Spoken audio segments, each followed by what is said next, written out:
अबड़ मया कर था मैं तोला बिहारे।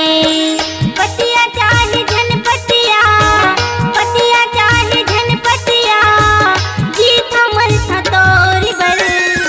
अबड़ मया कर था मैं तोला बही वो, अबड़ मया कर था मैं तोला गोरी वो।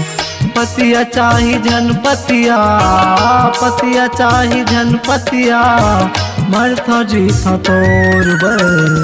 अबड़ मया कर था मैं तोला बिहारे।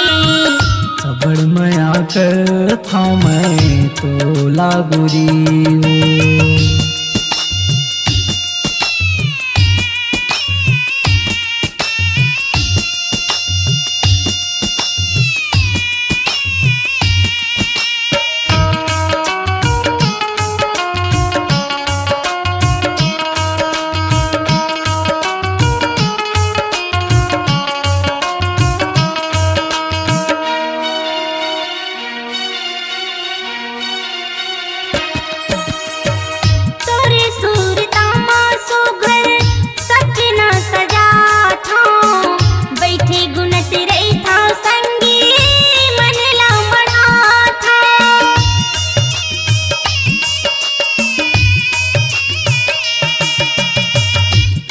राज घर माता तोर सुरता सता थे, तोर सुरता माँ बही दुपुर दुपुर लागे, तोर सुरता माँ बही दुपुर दुपुर लागे।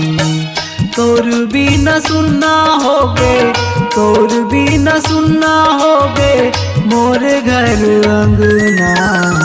अबड़ मया कर था मैं तोला बिहारे। अबड़ मया कर था मैं तोला गोरी वो।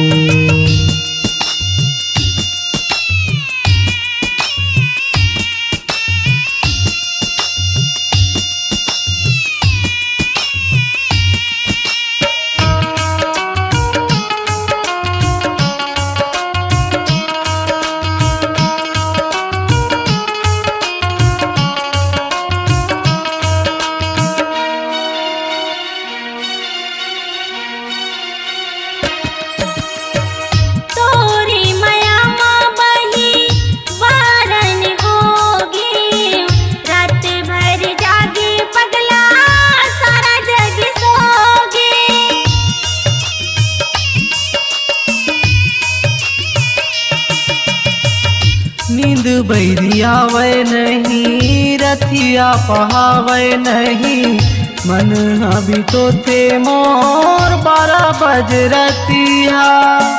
मन अभी तो थे मोर 12 बज रतिया।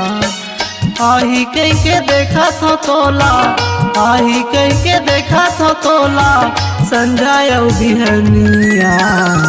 अबड़ मया कर था मैं तोला बिहारे।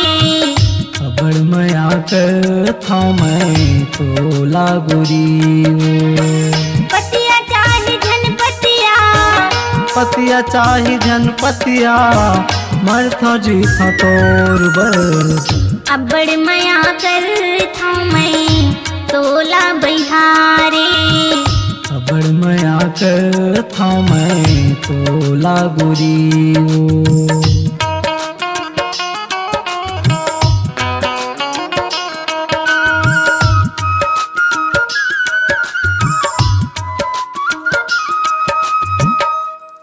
अपनी आवाज को दीजिए एक नया मुकाम।